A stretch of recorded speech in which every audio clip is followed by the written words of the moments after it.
The voice of Husker Nation is on the air. This is Hail Varsity Radio. Insight, opinion, expertise, along with the biggest names talking Nebraska sports. Join in with the show at 402-489-1240 or 1-800-825-5865. Now, here are your hosts, Chris Schmidt and Elijah Herbel. Welcome to it. Great to be with you on a Tuesday. It's Hail Varsity Radio. We're presented by Currency for all your equipment financing needs. Go Currency. Chris Schmidt, Elijah Herbel, and you. Plenty of thoughts today on Ted Carter taking off to the Ohio State University. Marcus Satterfield spoke. How are things going as Nebraska gears up a week from Thursday for Minnesota? We'll cover it all. Mitch Sherman joins us in about 10 minutes, make it 15 minutes, as Mitch from The Athletic will have some thoughts on Ted Carter off to another Big Ten school. And how do you take it as a Nebraska fan? 489-1240 to get in, 800-825-5865 across the state where you hear us. The stream is open for you. And put the life jacket on, dive in. I wish it was less humid in the studio. I'm going to lose 30 pounds, as they say, but I could use it. So the Hail Varsity YouTube channels where you can watch the show and also fire up the Hail Varsity Radio Twitter feed at HVarsity Radio, at Herbal Essence for Elijah Herbel, at Schmidt_radio. Give me a follow. So if it meant keeping Ted Carter, would you go outside and mow in this weather? Hell no. No? No, it's brutal in here, Schmidt. You just said it. Like, back in the old days, and I haven't been here for that long. Back in my day. Back in the old days, back before this show was live streamed on YouTube. I mean, most things in radio still aren't. It's been about a year since Ireland. If it was hot in the studio, you go tarps off. You could take that shirt off and cool off on the studio. And now, like, I don't want to be never do that. For this I would not face any sort of harassment filing from co-host/producer. Well, see, there was one Salt Dogs game that I was working a couple years ago. Different. The pool's different, but one Salt Dogs game a couple years ago. Took your shirt off. I swear the AC broke or something that night. It had to have been at least 85 degrees in here, and I said, I'm not going to sweat through this shirt, because that was the point we were at. Like, I was pitting out. I had the shirt getting all sweaty up around my neck, and I said, I'm not walking out of here and making this a wet T-shirt contest. Like, the shirt's just coming off, and we're going to stay cool, because this building's a lot more empty in the evening than it is throughout the day. And yeah, that's something we could have done previously, but now that we're on video, we don't want to scare away any listeners. I honestly think you have a multitude of Nebraska fans that would raise their hand and say, my turn, you get it. If let's just say Ted Carter's yard is a mulched yard, okay, not a bag. Oh. So it's every 3 days, specifically maybe sooner than that if you get a bunch of rainfall. But typically you go about 3 days if you mulch. And, yeah, I think you'd have a line of Nebraska fans out there. Ted, how about you just say no to Ohio State and I'll do your yard? Simplistic, I know. Guy's making $1.2 million with the bonus, and I know he's donating that to charity. But, yeah, this is when you roll your sleeves up, or as Elijah does, takes his shirt off, and you just kind of gut it out. A lot of you have practiced in this. Some of you, God bless you, work in this. And it's juniors freaking out about, how hot it is, and then going to work. And it's like, son, there were days that your old man had to go mow the neighborhood. And it was days like today. And you had to walk uphill both ways. Yeah, it was snowing 18 feet of snow each way. You had a Iditarod sled and you just got it handled. But no, in all sincerity, I disagree with you. You may not, but I think there's a bunch of Nebraska fans out there that would, if it meant keeping Ted Carter, they'd go out and mow in this type of weather, this type of heat, this type of humidity, this 115 godforsaken temperature index where the humidity is challenging arm wrestling the overnight low. So there you go. But, hey, Nebraska's fighting through it. It'll get them ready for Minnesota. They took the positive spin with it today after practice. Yeah, and just one final thought here. not only would I not mow Ted Carter's yard in this weather, I wouldn't mow my own yard. Like, in this weather, I'm not asking you to go mow today during the day. It's acceptable to not swear at your neighbor if he was up at 7 a.m. mowing today. Well, yeah. And you have the evening mower that freaks out your dog's personal experience. Cutter chimes in when we were talking law of averages yesterday.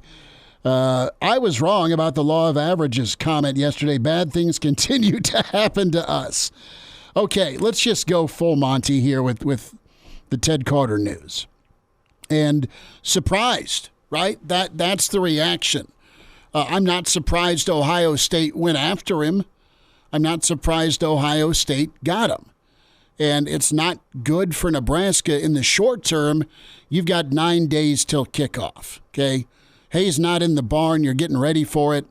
And the job right now of Rhule and the team and Trev and company is to just go play, get better, be sound for 4 quarters, gut punch the other team, and then be the stronger fourth quarter team. Don't commit turnovers, tackle an open field, go sack the quarterback, cover punts and kickoffs, get a decent return and kickoff, have good field position, and navigate your schedule to a bowl game. Simple enough. You lay out the to-do list. That's the to-do list. Not only for this coming Thursday or next Thursday, I should say, but beyond. For Boulder, for the games you're facing Michigan, your job is to do that 1%, watch it accumulate, and by the end of November, hopefully you're in that 7-win club or 6-win club. Ted Carter, Rhule aide, is 63. How long do I think he'll be at Ohio State? Probably 5 years. He did 5 years at Navy, signed on at Nebraska in 2019, and it was just over the summer where he was going to have oversight of Nebraska athletics versus the chancellor having that say. So what this means is the Board of Regents, they're going to hire the next systems president, okay? And they're going to try and find somebody that has athletics as part of their background. Hank Bounds had athletics as part of his background. Ted Carter, very interested. What this means long term, if Matt Rhule does what he's supposed to do, it just makes keeping Matt Rhule that much harder.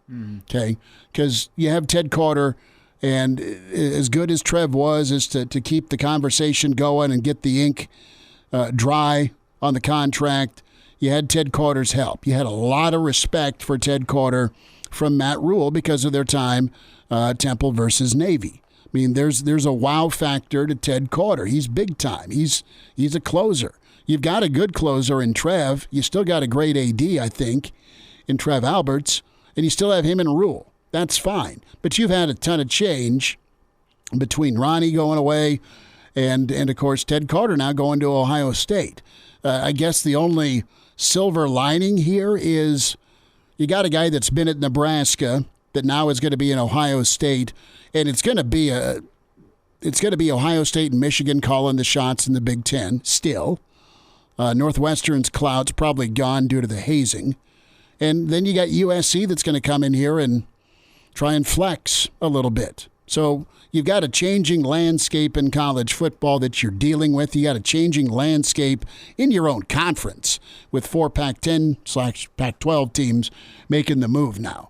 Hopefully Ted remembers the good times in Lincoln and keeps Lincoln in his thoughts and heart if it comes down to Nebraska's place within the Big Ten. I'm not saying anything. I'm just saying that you had a guy that's had a good run here, and their undergraduate numbers are incredible, and it's not a system setup.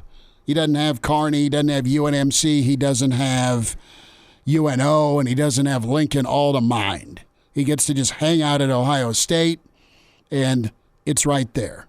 And I'm not saying travel's problematic, but it was part of the gig. And then you add football to it. So the chancellors, I should say the regents, the regents want say in athletics, or at least to have their voices heard. That wasn't the case with Perlman. Okay, wasn't the case in the past. It's now set up so their voice is heard, and they can go pick their guy or their gal. They just got to make the right hire. And Ohio State made one hell of a good hire today that starts January 1st. So you're going to have to weather this.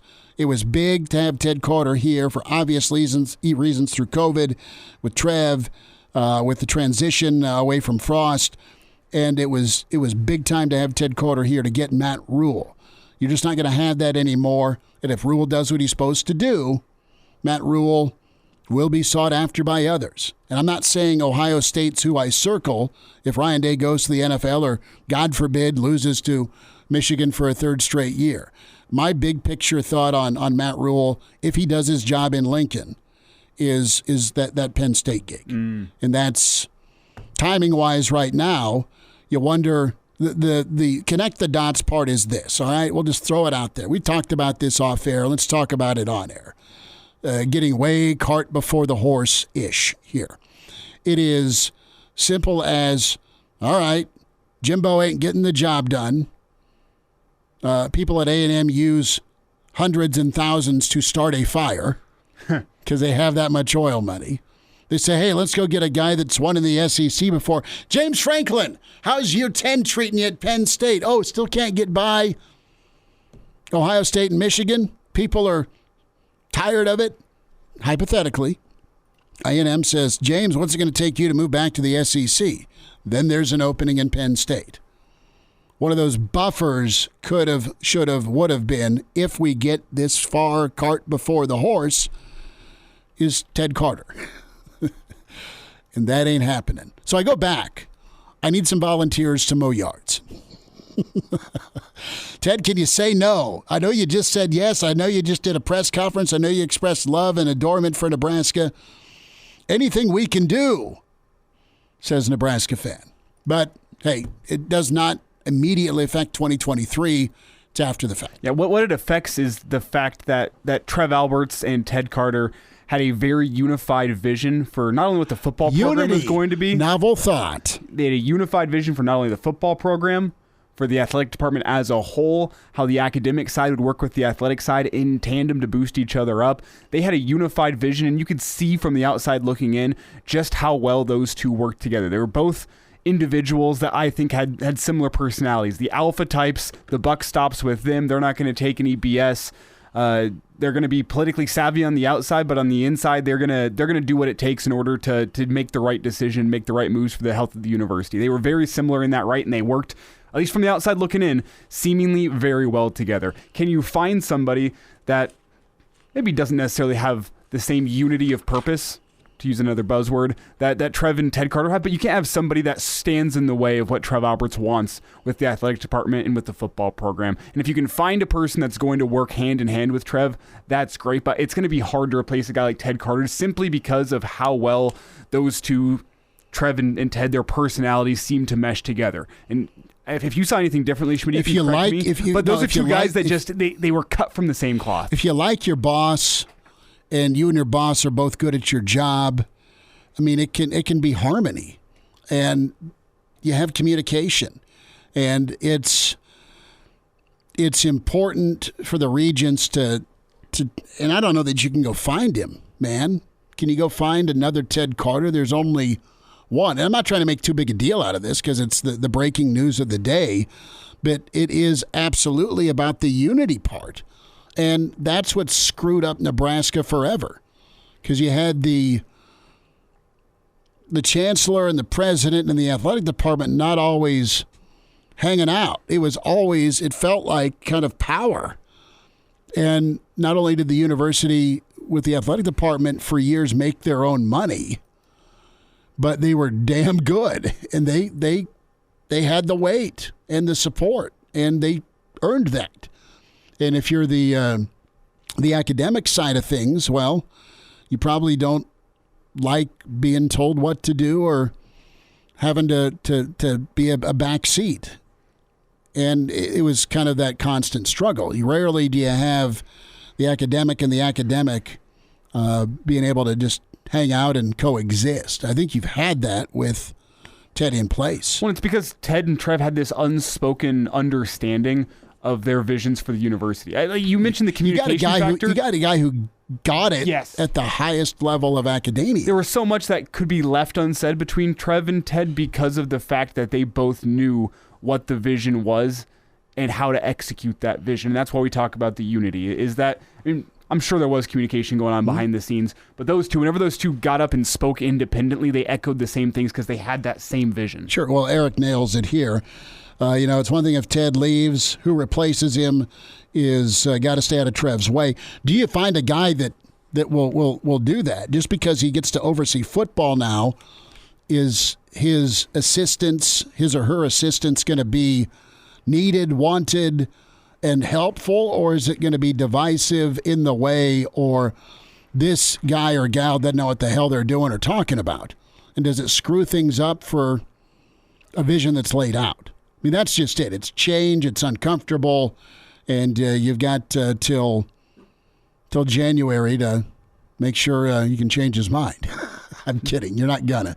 But no, I mean, Ohio State's, listen, I'm a proud Nebraska guy, graduated, did graduate school work at Nebraska. I'm floored by how impressive the university is. So it's an awesome spot. Ohio State is pretty impressive. The best way to put that is it sucks, but you can't fault Ted Carter for wanting to go to Ohio State. No, you can't. It's a big time. And Nebraska's big time too, but Ohio State, in terms of just national relevance, not only in football, but in academics and everything, they're big time. We'll get Mitch Sherman's take and get Scott's comment. Hail Varsity continues. It's that time. Hey, Mitch. Mitchie. We're looking for you, pal. Mitch Sherman from The Athletic, talking Big Red. Unleash the fury, Mitch. Unleash the fury! On Hail Varsity Radio. Back with you, it's Hail Varsity. We're presented by Currency. The Athletics' Mitch Sherman joins us at Mitch Sherman on Twitter. Mitch, how we doing?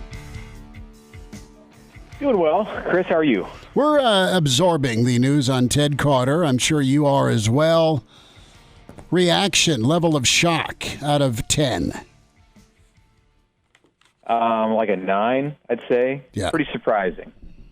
This isn't like football coaching openings where I think everyone is aware of jobs that need to be filled. And this Ohio State job has been open for quite a while, all of 2023. So I assume if you're in the higher ed field and are aware of who potential candidates might be, or who's a hot name, a rising name, it wouldn't come perhaps as so much of a surprise. But I was not aware that Ted Carter could be a candidate at Ohio State, just full disclosure there. So it was very much a surprise. And I think just because of some of the momentum that we've seen, and we live in this little world of athletics, but I'm relatively aware of what's going on our larger scale for the University of Nebraska system, and there's been some momentum under Ted Carter. He took over at a difficult time right before COVID hit in January of 2020, and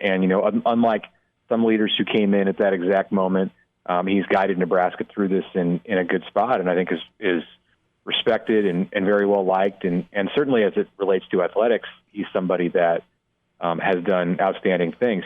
There's a good argument to be made. I think a solid argument that Trev Alberts and Matt Rhule would not be at Nebraska if not for Ted Carter's involvement.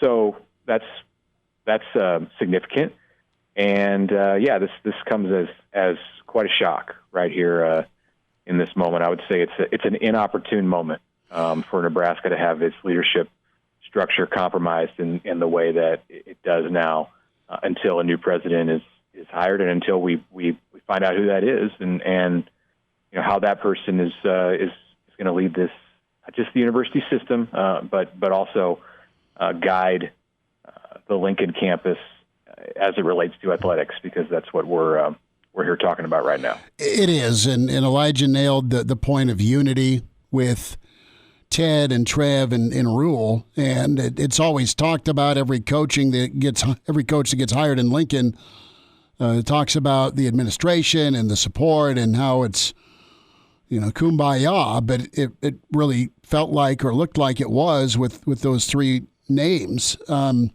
when we talk about Ted Carter and Coach Rhule, he was very impactful in helping get Rhule here. And you know, you look at Rhule, and if he does what he's supposed to do, again, cart before the horse, keeping back with last segment, Mitch, you know, without Ted Carter here, does it make it harder to keep Matt Rhule in Lincoln if it ever comes to that?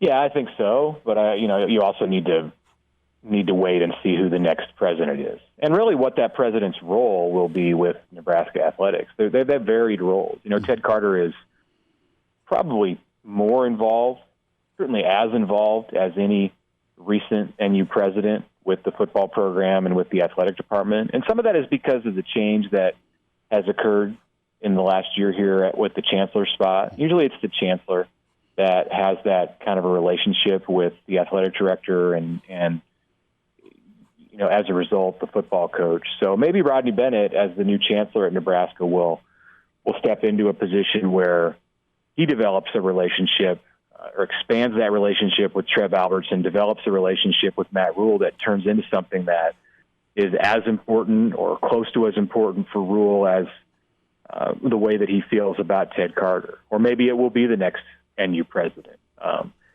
You know, the person in Ted Carter's seat has 4 campuses to think about, and we don't know if they'll find somebody or if they'll even look for somebody who prioritizes Nebraska sports in the same way that Ted Carter has. Certainly it's an important thing, and the Regents made that clear this summer when they talked about that transition of power for the Big Ten Council of Presidents and Chancellors and put Carter into that role instead of the UNL Chancellor. But, you know, the next president might be more interested in growth and research at the Med Center than he or she is with what Nebraska football is ranked nationally. And so if that's the case, then maybe that leadership and those relationships shift back to the Lincoln campus, and Rodney Bennett is in a very important spot. He is in an important spot, but it is an important spot as the conversation pertains to Nebraska football.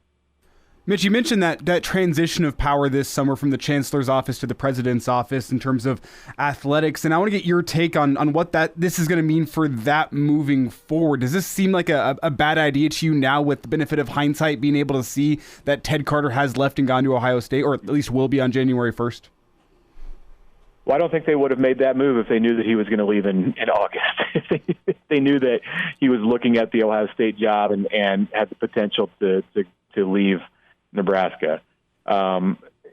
We'll see. Again, that's going to depend on, you know, at that point when they made that decision to shift, it looked solid because Ted Carter is such a respected voice on Big Ten matters, on NCAA matters, and he carries clout.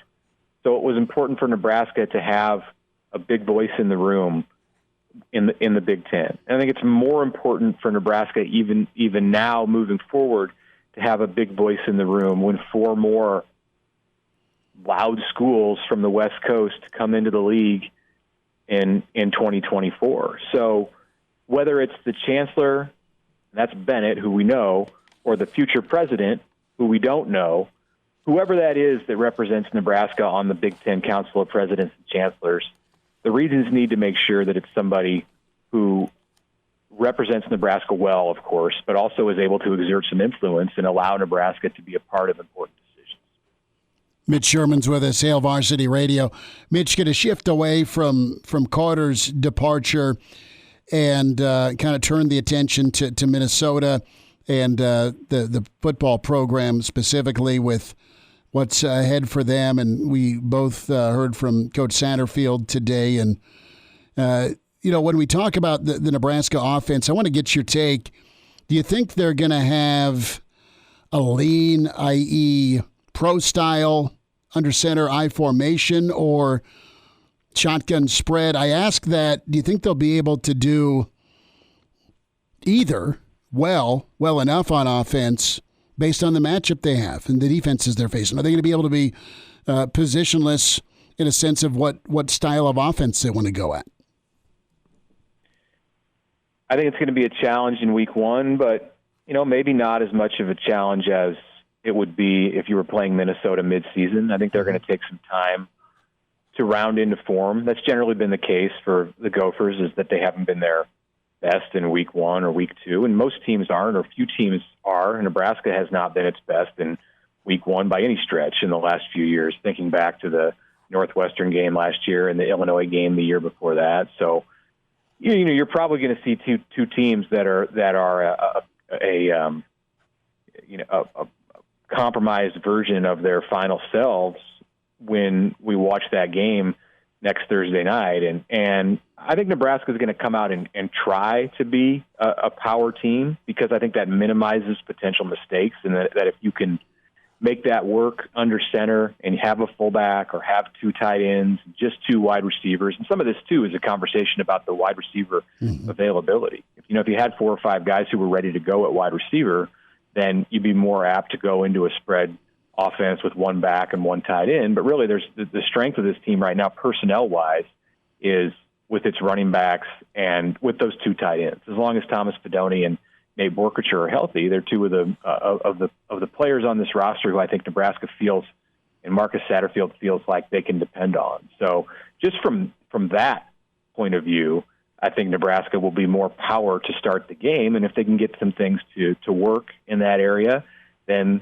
they'll go from there, and they'll try to spread it out a little bit. They don't want to have to spread it out because things aren't working at the power level. To me, that's a red. There are several things that can happen in this game that would be a red flag. And one, after all we've heard about the defense in preseason camp, if Minnesota goes out and drives the field in 8 plays, methodically at the start of the game, I think that's a bad sign for how it's going to go on Thursday night. And likewise, on the offensive side, if Nebraska can't do anything, struggles to move the ball when it's in its power sets, then that's also a sign of that this isn't going to be the kind of game they're hoping for.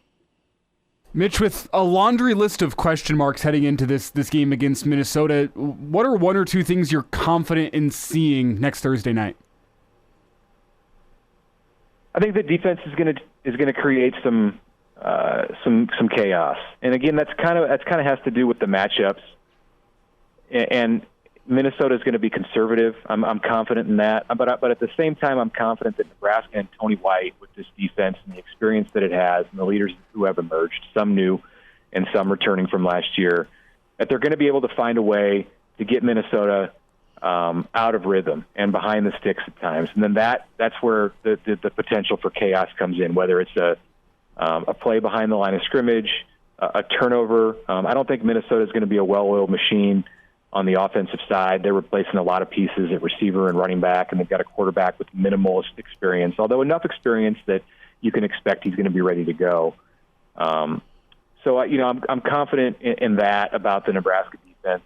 Offensively, I would say I'm confident in the tight end position, which is a little bit of a strange thing to say because you're talking about one player in Thomas Fidone who's hardly been on the field at all in his career. One game, a couple of snaps against Wisconsin as a true freshman 2 years ago. But I think he's done so much in the offseason to prove himself and to get ready for next week that I feel pretty confident that he's going to be a factor in this game. And his partner in crime, Nate Borkacher, new on scholarship this year. I also feel good that he's going to do the right things. He's going to put Nebraska in a position where he can make plays.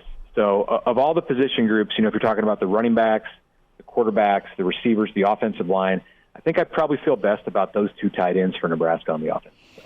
Mitch, I'm going to need 2 minutes on the other side. Can I put you on the spot and ask that? So good. Appreciate you. Mitch Sherman continues with us. A couple more thoughts for Mitch Sherman from The Athletic. You can find him and follow him. Do so on Twitter. We got to get into the fumbling topic, and we'll get there next with Mitch Sherman.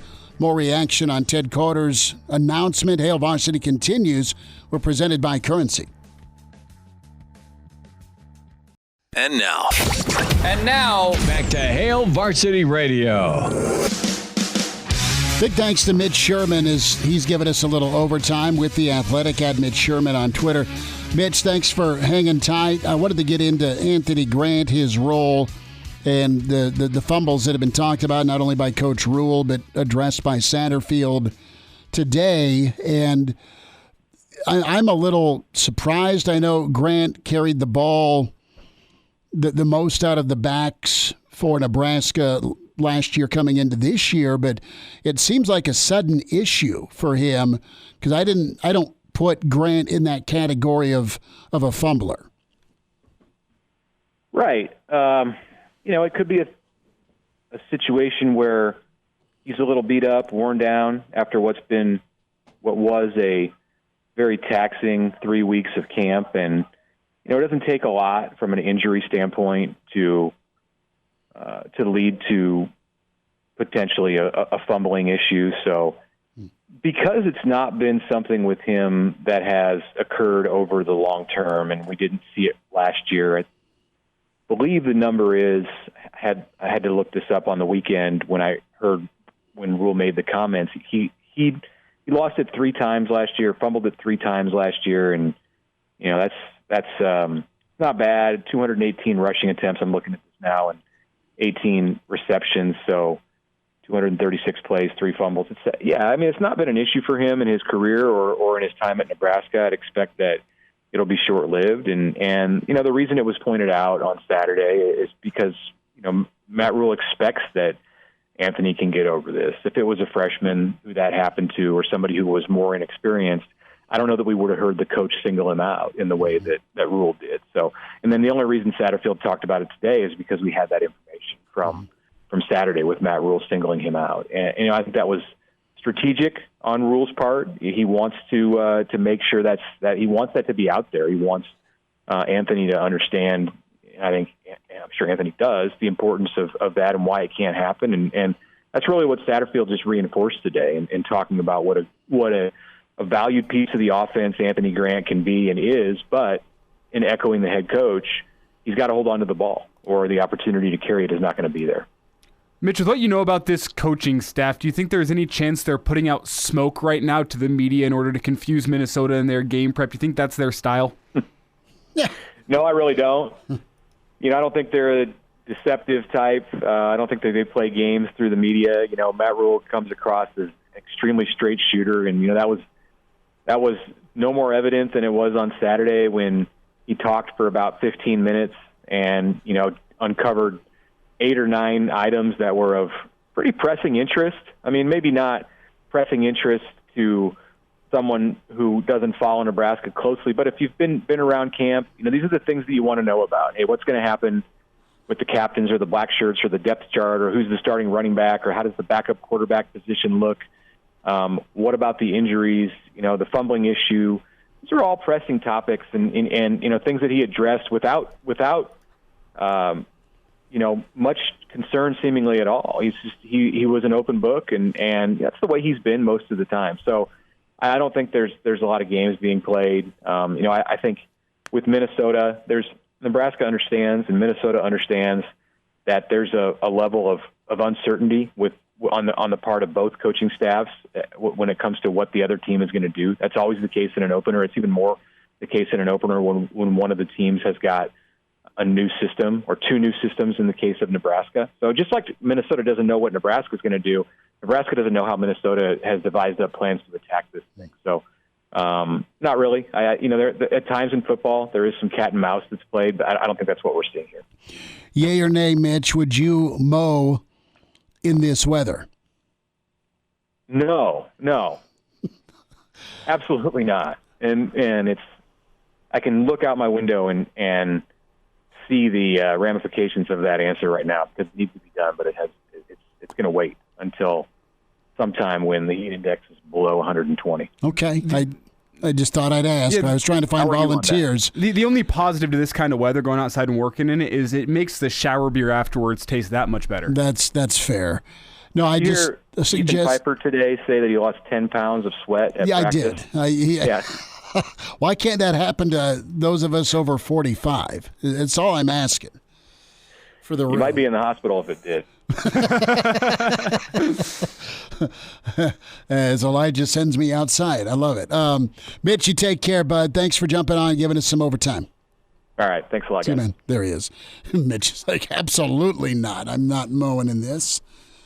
Don't blame him. It's all right. Well, the positive, as if we kind of marry what Mitch and I just said, if you lose 10 pounds, that's 10 pounds you can then go and replace with beer. That's fair. That's fair.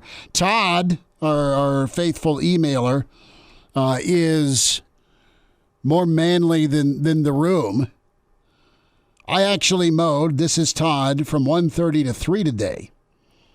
Push mower. I trimmed it, and then ride and bag the rest.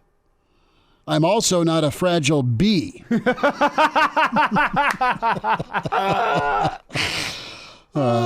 here I was going to ask him, like, why? I was going to ask why, but there it is. Well, and Todd's like, I put periods so you don't butcher my words, period. I also have never heard of Mr. Carter. Well, Ted Carter's the president, system president. Thanks for clarifying. I thought you meant U.S. president for a second. No. Who liked sports, who worked well with the athletic director and football coach. That's not always been a thing in Lincoln. But, Todd, thank you for not being a fragile bee. That's impressive. That's important. So we've exhausted the Ted Carter talk, but it's still going to loom, and it's going to be out there. Scheduled to have Lars Anderson with us in about 15 minutes. Anxious to talk to him about Nebraska. He's a guy who's covering Bama, has for years, but he's loving what things may become in Lincoln. So we'll get his take there. But no, just to put a wrap on this, and Scott chimed in as well. You're welcome to check out the StreamYard, the Hail Varsity YouTube channel. Scott's like, I can't help but think privately that Trev and Coach Rhule are seething right now.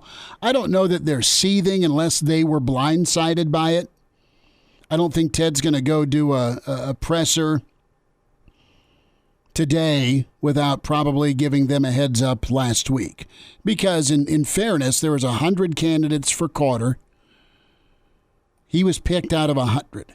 So, I mean, that's quite a list. Ohio State's got everybody in the world probably applying for that gig that thinks they're worthy, and they've got to have that dual threat ability to make it back to football, that get athletics and also thrive in academics. Well, the thing you're going to lose is absolute, steady, fantastic leadership administratively. You still have that with Trev. Still got a good coach that can do some things.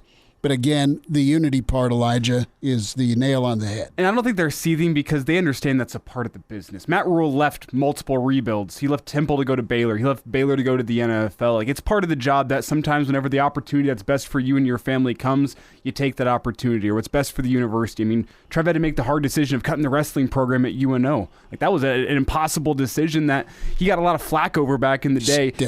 Still gets a lot of flack over, and guess what? It was the right decision for the university at the time, and I think those two probably have enough maturity to understand that when Ohio State comes calling to be the president, it's what's best for your families to go take that job, especially whenever you're getting up there in age, probably looking at your last gig or two if you're Ted Carter. I don't think you're going to be angry at a guy taking care of his family, doing what's best for himself.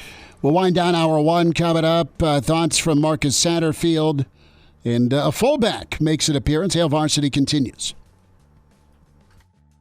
And now, back to Hail Varsity Radio.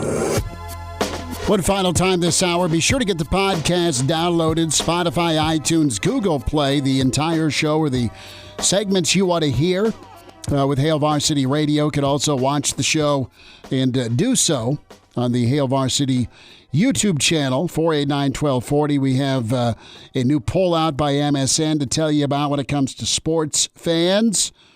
And what fan are you? And are you that guy or gal that breaks things when your team doesn't win? Or do you know somebody that goes to that deep, dark place? It's dialed back a bit after Nebraska losses. I say that because, dare I say, you've gotten used to them. Over the years, the last 10 years. Not all 10 years, but a lot of them. So it's not as detrimental for the week. I still let my Broncos ruin my mood a lot, though. Yeah, but even last year, by the eighth loss, you were probably more numb. Well, it wasn't the losses last year that did it to me. It was the way they lost games and the fact that they still found a way to to get me to watch all 3 hours of the most pitiful football I've ever seen, especially offensively. Like, the amount of punts I saw last year from the Denver Broncos and all their opponents, like, it was enough for a lifetime. Yeah. And I sat there and watched the entire thing, and then Sunday Night Football would roll around and I'd just be sitting on my couch sad. After watching Big Ten football, where punting's an art and embraced. I mean, it's 20-17 every week, and you got to survive it. 489-1240 numbers to get in as we've reacted to Ted Carter. You know what? Big-time loss for Nebraska. They'll need to make another hire is good. Good luck in that with Carter. The short term, Nebraska's got a season in front of them. They'll be able to manage and navigate. The season is what it is, but bigger picture, longer term implications could be real with Carter's departure.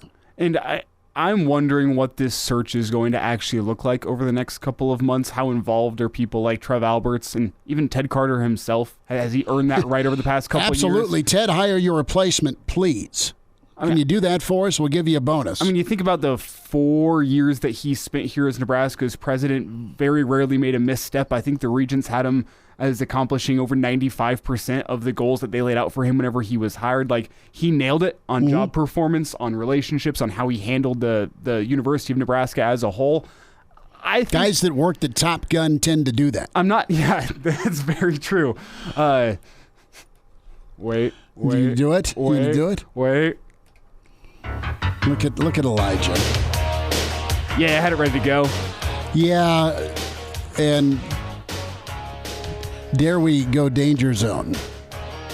Well, you hope the university doesn't go into danger zone. I pray no. Oh, I didn't even think about that when I queued this up. Is this an indication that the University of Nebraska is on the highway to the danger zone? I hope not. Kenny Loggins, the king of all 80s music / soundtracks. Reminder about your friends at Dyer Law when it comes to workers' comp. Confused about the options you have with workers' compensation? Put your trust in the team at Dyer and let them ensure that your rights are protected and you get the settlement you deserve. Call Dyer Law today at 402-393-7529 or visit Dyer.law and visit with a trusted professional about your workers' comp claim. DyerLaw.com. All right, Lars Anderson on deck. Hour 2 on the way with Hail Varsity, presented by Currency. The voice of Husker Nation is on the air. This is Hail Varsity Radio. Insight, opinion, expertise, along with the biggest names talking Nebraska sports. Join in with the show at 402-489-1240 or 1-800-825-5865. Now, here are your hosts, Chris Schmidt and Elijah Herbel. Back with you, it's Hour 2. It's Hail Varsity Radio. We're presented by Currency. For all your equipment financing needs, go Currency. You can stream the show, the Hail Varsity YouTube channel, Hail Varsity Radio Twitter feed at HVarsity Radio, and across the state with our Hail Varsity affiliates. We welcome in big-time friend of the show and host of his own show, Noon to 2, across the state in Alabama, covers the Crimson Tide and has his heart in Nebraska, longtime Nebraska fan growing up, and has done just great work in the world of college football. New York Times bestselling author Lars Anderson with us at Lars Anderson 71 is where you follow him on Twitter. Lars, we've got the video feed all set up. We got Casa de Large under construction, so we just get the voice. How you doing today? I don't even know how to respond to that. I'm doing great. Man. Wonderful to be with you guys. I hear that you're finally, you're experiencing a little bit of Alabama heat in Nebraska. You need to toughen you guys up. Well, we started the show off, and Nebraska's systems president, Ted Carter, is taking the Ohio State job. That bombshell dropped a little bit earlier. Normally, who cares? But he's a big-time guy who's a monster leader, a guy that came from the Naval Academy, of course, Lars, and just a steady hand through really trying times since he got here in 2019. And the topic of unity is so important for Nebraska's athletic department. They haven't had it. They had it with Ted and Trev and now Matt Rhule, and it's been a bit of a discussion point today. So we were trying to find volunteers. If we could find enough people to mow Ted Carter's yard in today's weather like today, then maybe he'd stay. But, yeah, we are getting a lot of Bama today where the heat index is 115.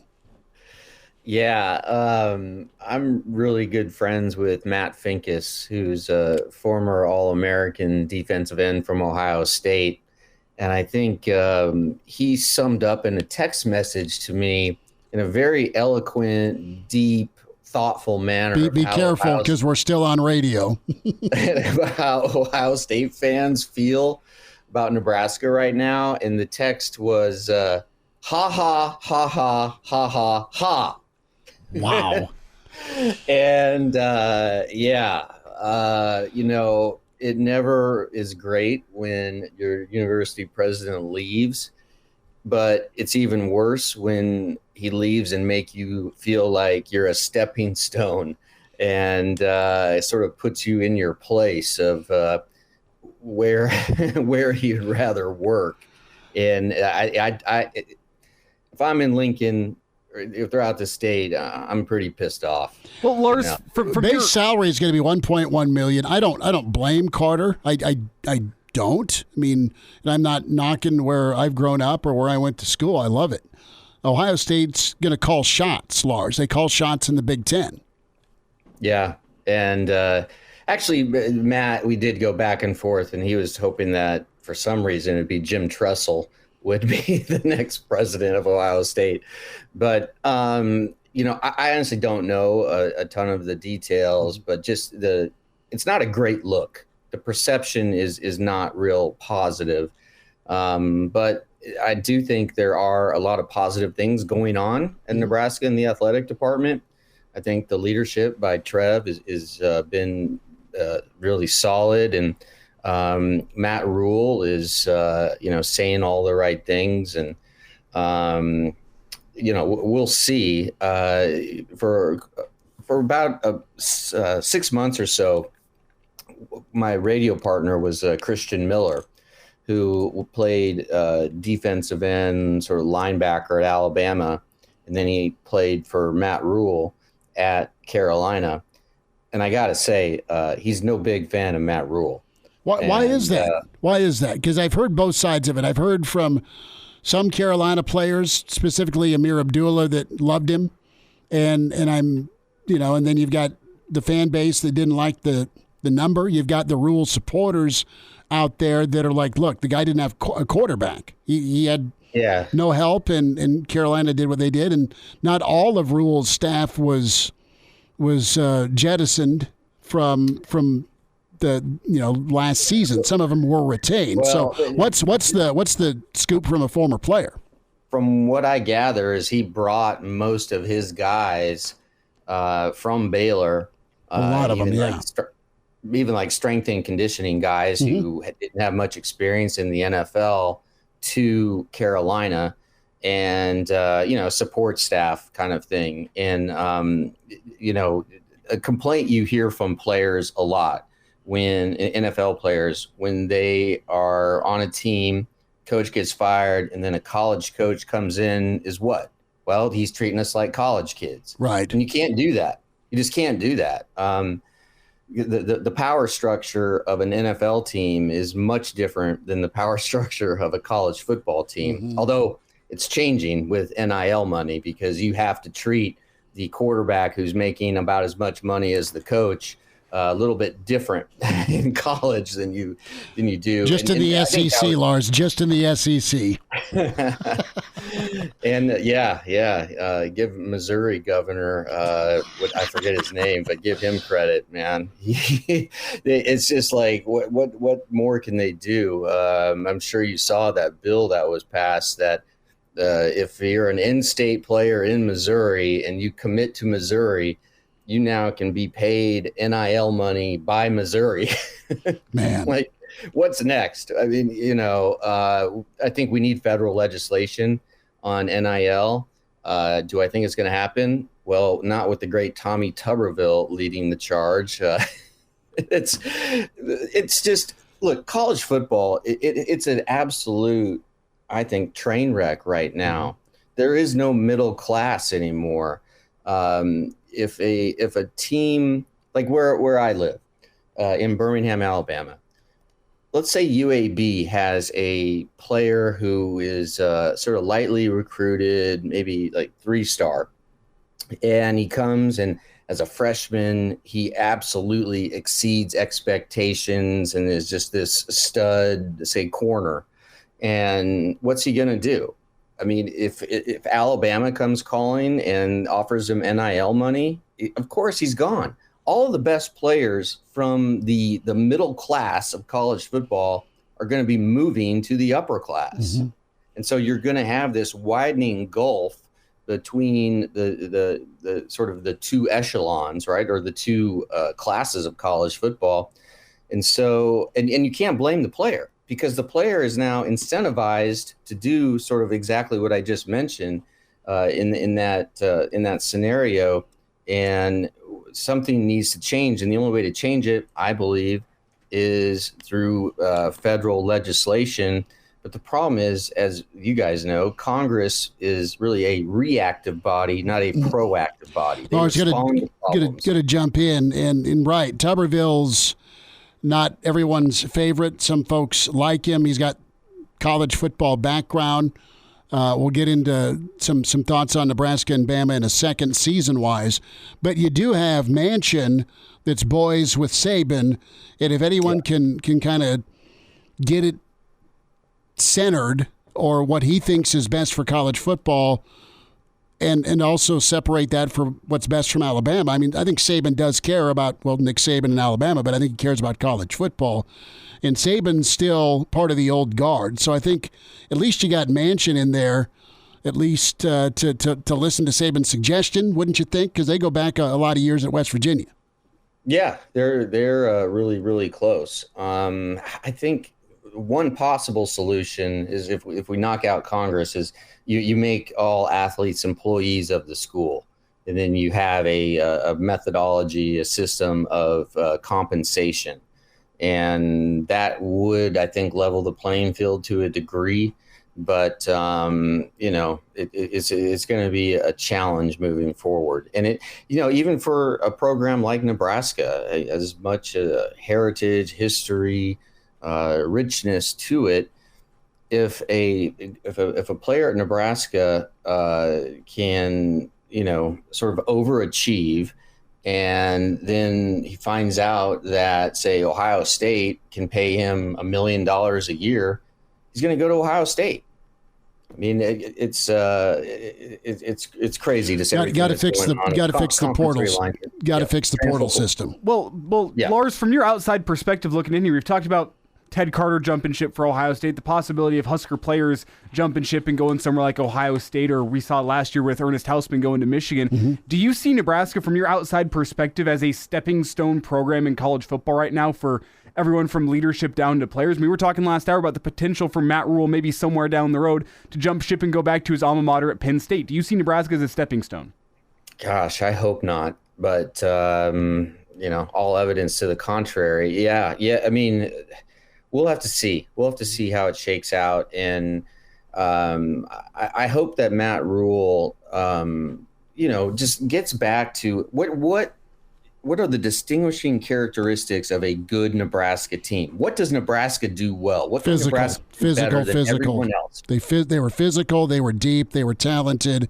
They were developed. They punch you in the mouth. Yep. Yeah. And they got to do that same thing. The finesse, I just hope this experiment of finesse, spread them out 4 wide is over at Nebraska, and just get back to smash mouth. And I know that's not sexy. It's not what is sort of trending in college football. However, at Alabama, we are going to see exactly that, as sort of a back to the future look of the Alabama offense. It's going to be much more run heavy, and really it's going to be ball control. Mm-hmm. Have your quarterback not make mistakes, Nick Saban always talks about any possession that ends with a kick is good, whether it's an extra point, a field goal attempt, or a punt.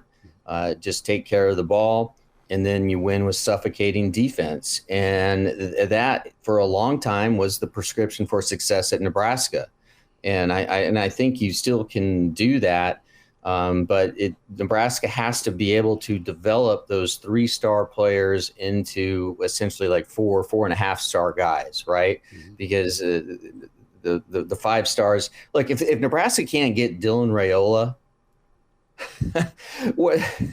you're not going to get any 5-star quarterbacks coming to Lincoln anytime soon. Well, and that's fine. You got Jeff Sims, you've got the portal, you've got recruiting.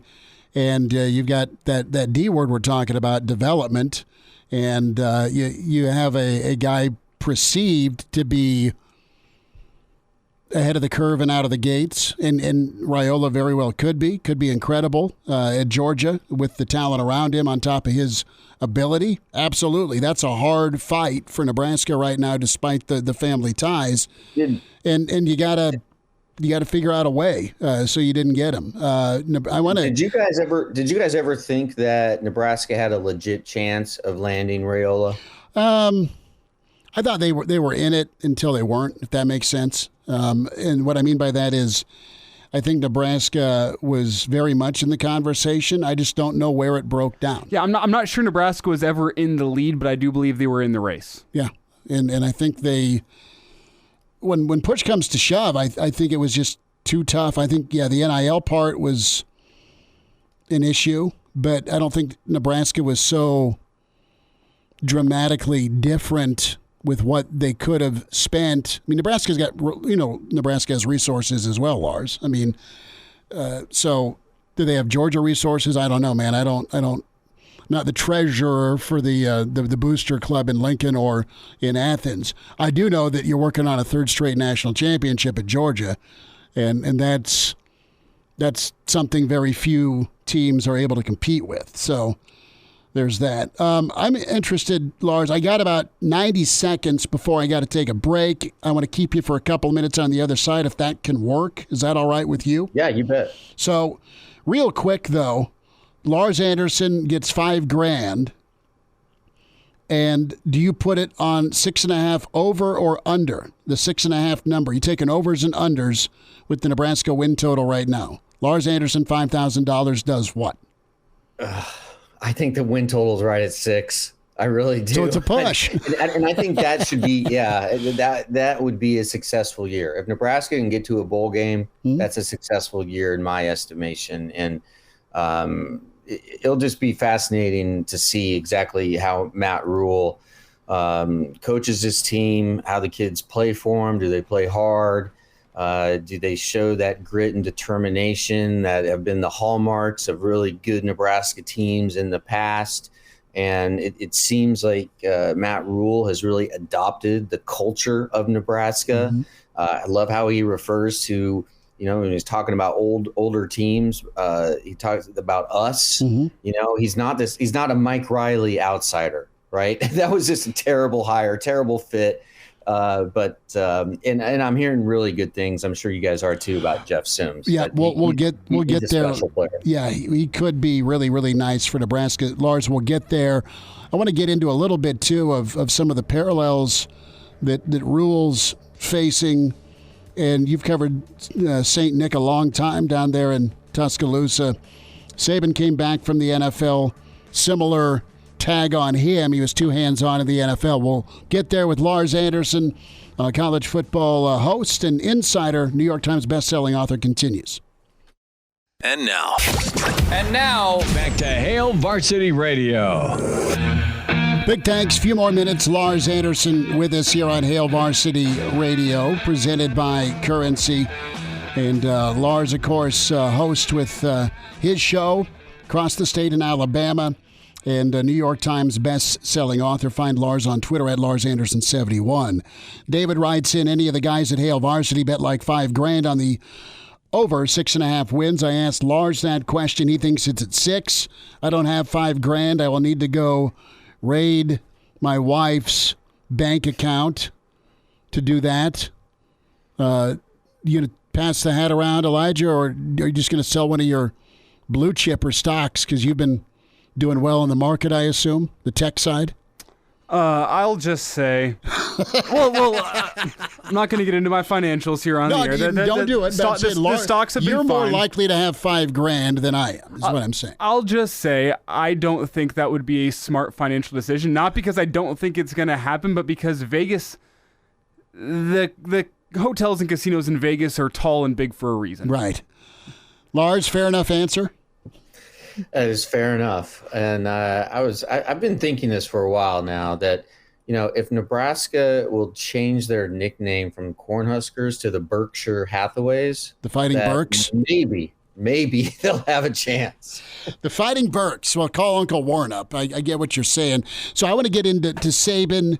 And Lars, you were there when he came back from the NFL, and Saban's reputation in the NFL, a little bit too hands-on, and he didn't like it. Nick's a guy that needs control. Totally get it. And I think Matt Rhule, to his credit, is very hands-on, and that's going to lead to more physical play, better tackling. I mean, Nebraska, I think, to your point, can get back to smash mouth under Matt Rhule because that's how they're going to practice. You assume that they practice and play the same way.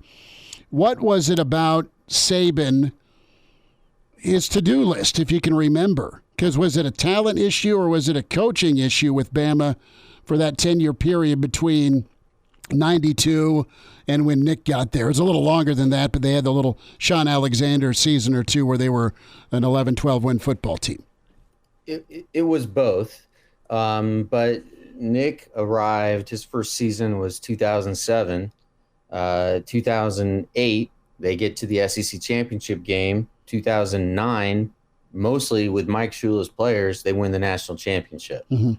And so it was coaching. It was coaching right there.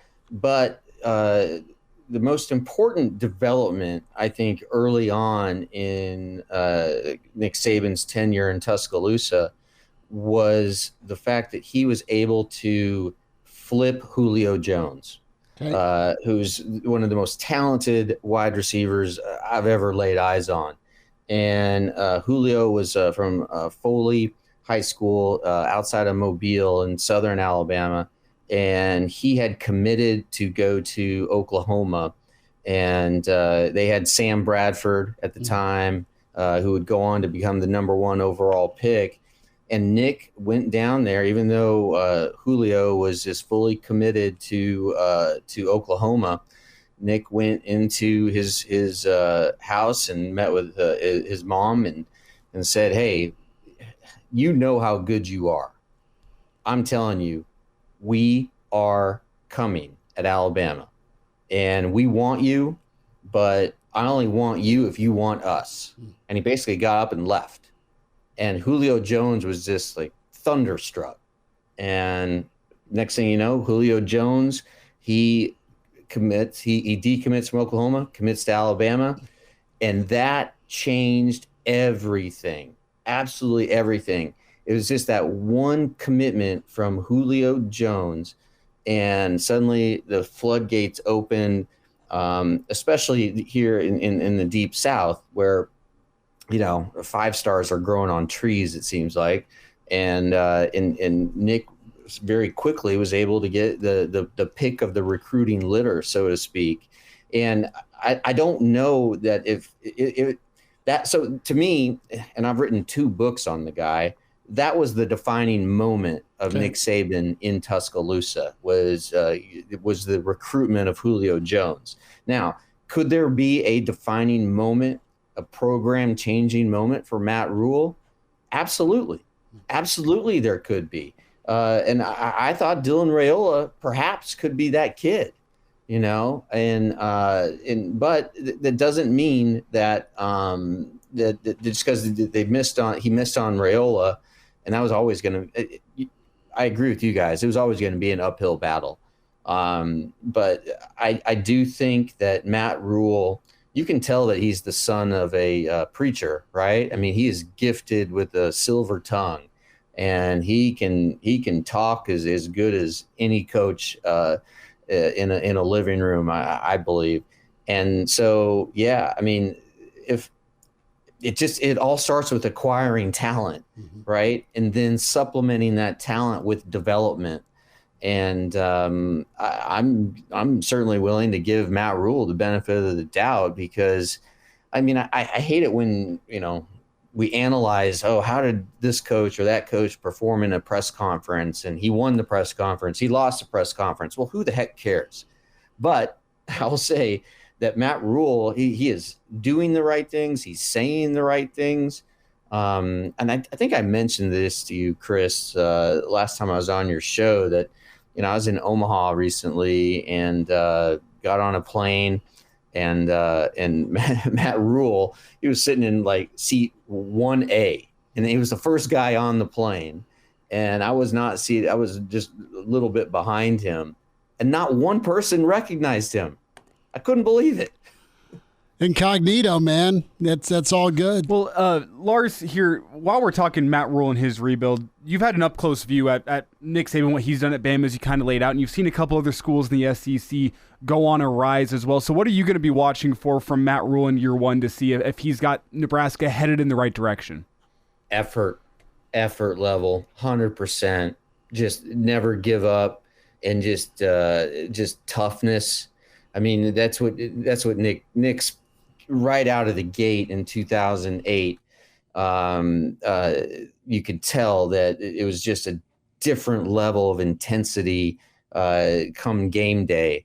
And I've used this metaphor probably way too many times in writing, but like Nick had to shake the tree and have all the bad apples fall, right? And there was just some guys that weren't committed to doing things the way he wanted to, and Nick there was this mass exodus of players after the 2008 season, and I've talked to Greg McElroy at length about this. Greg, he doesn't live too far from me now, but he was like a 3-star recruit by Mike Shula, and he and a smart guy. He'll tell you he's a smart guy too. He's a Rhodes Scholar finalist. Yeah. But he had a front row seat to everything, and he ended up winning a national championship as a starting quarterback. But it's all about just the attitude and the effort level and the commitment and just doing things the right way. Like it's tired to keep talking about the process of Nick Saban, right? But it really means just focusing on what is the next thing I need to do and how can I do that to the best of my ability. Don't even think about the second next thing you need to do. It's just right in front of you. And then when it comes to being in a game, every play is its own living, breathing organism. And once that play is done, it's wiped from memory. And you just focus on the very next play on your assignment. And Nick preaches this philosophy of, if you see a lot, you see a little. If you see a little, you see a lot. So focus on the little. Focus on what is right in front of you. Don't focus on results. Focus on what you have to do one thing at a time. And I feel like I just am like I've become Nick Saban's parrot here, but I've been all right. Him. It sounds a lot like Rhule, quite honestly, as detailed as he is, where it's process oriented. Lars, couple minutes, we got to rock out, but you're awesome for giving us a couple of segments. Do you see any of Jeff Sims in Jalen Hurts as far as skill set with the dual threat ability? Sims is a big dude that can run. He's had his moments, but some turnover issues in Georgia Tech. I look at Hurts and what kind of a ball player he was at Bama, and then what he's become in the NFL, how he's refined his throw, and he's really, really awesome to watch. Is that crazy to throw out there, or is there a way Nebraska could use him in this offense this year, similar to how Bama used Hurts down in Tuscaloosa? Yeah, absolutely. And we talked about Jalen today on my show for a long time. He has improved more than any player I've ever seen in the last 5 years. I never would. And I did a 5,000 word piece on Jalen when he was a freshman at Alabama, and I went down to Channelview, Texas, and talked to his former coaches. I talked to band members, classmates, teachers, and none of them even thought he was going to be good enough to get even a scholarship to Division I school, much less to Alabama. And now here he is, the highest paid player in the NFL until Joe Burrow surpasses him here in a couple of days, most likely. I do see a little bit of Jalen Hurts in Jeff Sims. And I really think Sims, if he plays within himself, takes care of the ball, he has a skill set that is just off the charts. And he has I think if he develops, right, if he keeps developing, keeps improving, he could have a nice long NFL career. I'm not sure if it's like as a top flight starter or even a starter, but I think he is an NFL player. Lars Anderson with us, New York Times bestselling author, host down in Tuscaloosa, statewide radio, covering the Crimson Tide. And you follow and find Lars on Twitter at LarsAnderson71. Lars, 30 seconds. What's next for you when it comes to writing? And you got any books you're working on, bud? I currently have a book that is out there with a few different editors. It has to do with Newt Rockne and Al Capone. Really? And a plane crash that took Newt Rockne's life. And it's an untold story, but we'll see if I can tell it. We'll see if I can, convince an editor to go for it. But my agent loves it, and we'll see. But other than that, man, my little kids keep me pretty occupied. You know that, Chris. I bet. My son Lincoln, he's 8. That's awesome. And named after Lincoln, Nebraska, by the way, as you know, Chris. And he has football practice, flag football here just in about a half hour. So I'm going to be heading over there. But just being a dad, and you know how exhausting that can be. Absolutely. Lars, we'll check in soon, brother. Thank you for the time. All right. Keep the faith. And now, back to Hail Varsity Radio. Big thanks to Lars Anderson. 2 segments with Lars. We'll get that posted. Spotify, iTunes, Google Play is where you go to get the podcast download. Full show or the segments you want to hear. The Hail Varsity YouTube channel. Appreciate the kind words. Scott, email from Kent. Always love Kent keeping me in check. We know it's the preseason when folks are comparing Sims to Hurts. Maybe. But listen, you've got a guy that is built, is fast, got a good arm, and you have a difference in what was around Hurts, dare I say, than what's projected to be around Sims. All right. Bama and Nebraska. Bama after championships, Nebraska trying to get back to a bowl. So, no, I totally get it. And Hurts wasn't the best thrower in college, but he's good enough. And then he's gone to a whole different level at throwing the football. And just from a usage standpoint, wouldn't you want to look at Nebraska's offense? We'll hear from Marcus Satterfield here. But look at Nebraska's offense, and if they want to be a positionless offense, and their base is what? It's going to be physicality and being tough and being able to run the football. They also want to take shots. They're not going to be just Oklahoma from 1985 where they won a football game not throwing a forward pass, just straight up rushing attempts. Nebraska, I would think, could drift towards, all right, what's the matchup? Where's the advantage? And what can we ask our quarterback to do? Can he get under center? And can they go heavy and wear out a team between the tackles, Elijah? Or can they spread it out? We asked Mitch Sherman this question last hour. And, yeah, they can go with some zone read game. And you got a fabulous athlete that's strong and has a good arm. The thing's going to be about accuracy. And you can find easy throws in an offense to keep the chains moving. And I think that's what Bama did when they didn't want to hand off to an All-American at running back behind an All-American line. Okay, so it's apples and oranges. But I'm saying from a skill set standpoint, what you ask quarterback to do and what he's able to do could be nice for Nebraska. And I think people have some hindsight bias here, looking back here and forgetting Hurts's profile as an NFL draft prospect. And, third round. And I went and pulled it up. This following his year at Oklahoma, which is probably his best year as a college starter. Right, and he raised the profile. And it raised it because he got, let's say it, he got Lincoln Riley coaching him at quarterback. Mm-hmm. Let's read through the profile here really quick. Shows poised to make plays late in games. These are the strengths, by the way. Able to step and throw with good velocity. Uses athletic ability and strength to elude pocket pressure. A play extender who can make big plays on the move. Good accuracy on intermediate passes. Capable as a rollout passer.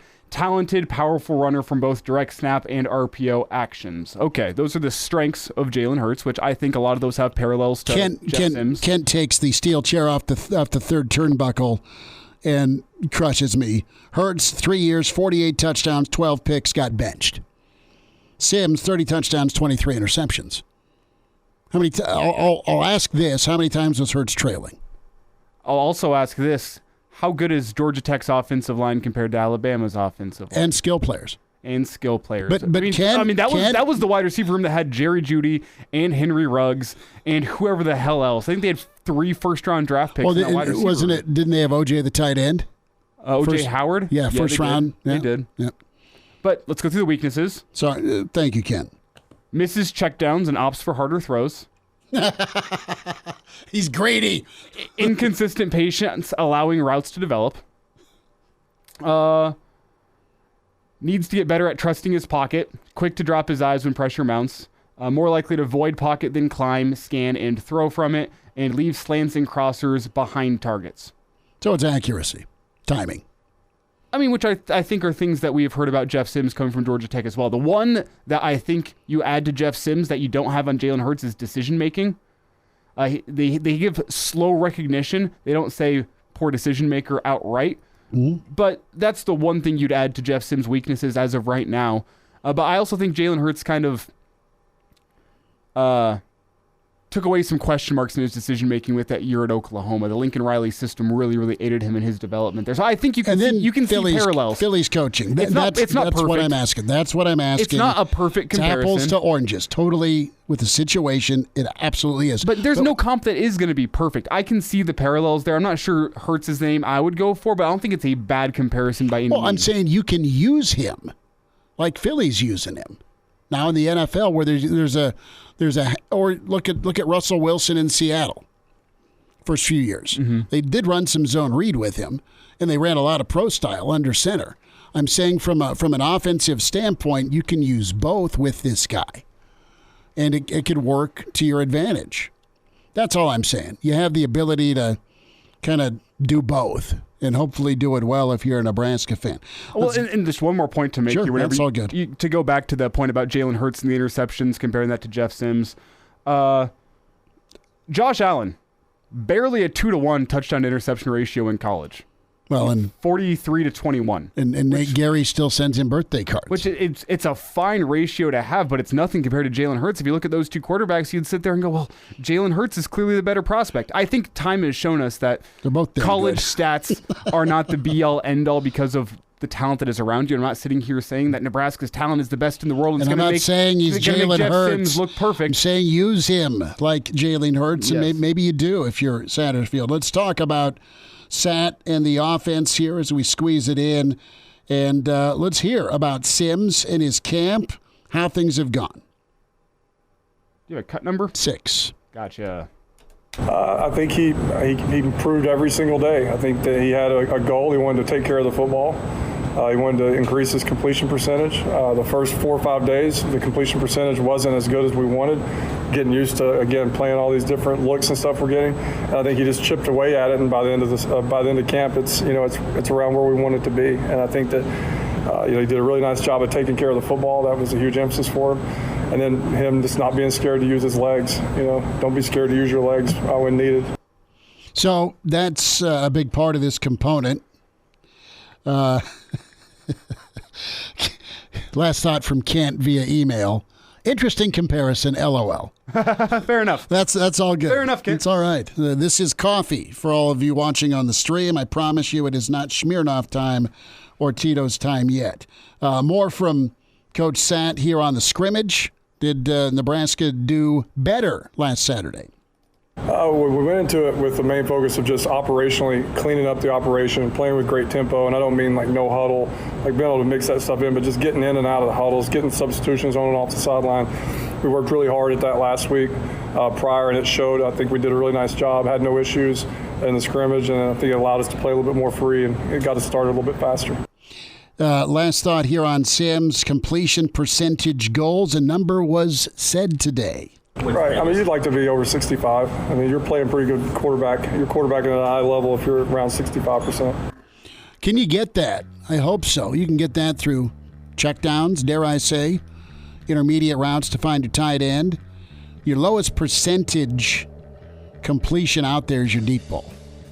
But guys who traditionally have struggled with accuracy have been incredible at the deep ball. I'm going to do some research in the break and see Nebraska's 65% passers, who they were, if there are any. Joe Gans, Zach Taylor, Adrian Martinez. And now, back to Hail Varsity Radio. One final time tomorrow, Evan Bland, and we'll spend time with Mike Babcock. Big thanks to Lars Anderson, Mitch Sherman today. And reminder to get buckled up. Use your seatbelt. It saves lives, prevents injuries only if properly worn. Buckle up. A message from the Nebraska Department of Highway Safety Office. Quick question on the measurables. Cam Newton. How big was Cam at Auburn? Says Rule Aid 757. I think Cam was 6'5", sound right, but 260-ish. Let's pull up the stats. I've been doing a whole bunch of stat checking here during the commercial break. I love it. I'll pull it up and look at for what'd you find out? What'd you find out with 65% crew? I'll get there in 1 second. Cam Newton, 6'5", 248 pounds at the combine. So it's okay. Combine. So it's 250. Mm-hmm. He's giant. Okay, and like Dante Culpepper big. What I have found, not a single quarterback has ever had a completion percentage over 65% in their Husker career. Really? And only 2 have ever done it in a Husker season overall. So you're talking cumulative and then season. Yes. The closest to getting it over their entire Husker career was Adrian Martinez. His career completion percentage at Nebraska was 63.5%, and overall, if you add in the year with Kansas State, 63.6%. So that's the closest a Husker quarterback's ever been to 65%. There's one other quarterback. Can you name who it is? That had it in actually, wait. Let's do some fact checking here. There was a quarterback that hit 65%, but it was only in one season that they really got significant stats. Recent? Somewhat. Gans. It was Joe Gans. Boom. Joe Gans in his career. Not only member, but president of the fan club. 65.1% completion percentage in his Husker career, good for 5,025 Was that 08? That was 08. In 08, he hit a 67% completion percentage, and then his limited time in 2007, he had a 59% completion percentage. So he averaged out to 65.1%. So Sandhill Quest says, Matt Rhule going to be by Sports Nightly in about 5 minutes. Do you want to drop by? That'd be fun. That'd be all right. I'll bring the beer. Elijah, what are you bringing? Steaks? Gas station hot dogs with nacho cheese on top. We got to make it quick. We got to be there in 5 minutes. Yeah, probably not, but thank you for the invite. Who are these guys? Where's security? No, it's all good. But something that did surprise me is completion percentage-wise across an entire Husker career, Taylor Martinez outpaced Zach Taylor.